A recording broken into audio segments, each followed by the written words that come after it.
Kia Kamish mashinasi muborak bo'lsin. Tabriklaymiz. Rahmat. Hammani omadini bersin. Hammaga nasib qilsin xudo oldida. Albatta, akalar sizlarga ham nasib qilsin.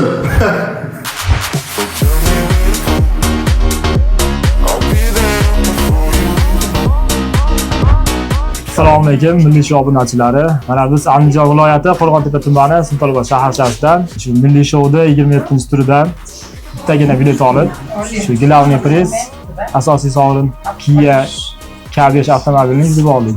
Pul o'tkazayotganini ham bilmadik. Bir kuni kechasi kelinim chiqib oliz mashina yutib oldi dedi. Ashundan keyin bitta ham qulamadik. Siz ham avtomobil yutib olishni xohlaysizmi? Unday bo'lsa, tez Telegram kanalimizga o'tib oling. Profil shapkasidagi ko'k silka orqali. Keyingi mashinalar sizga ham nasib qilsin.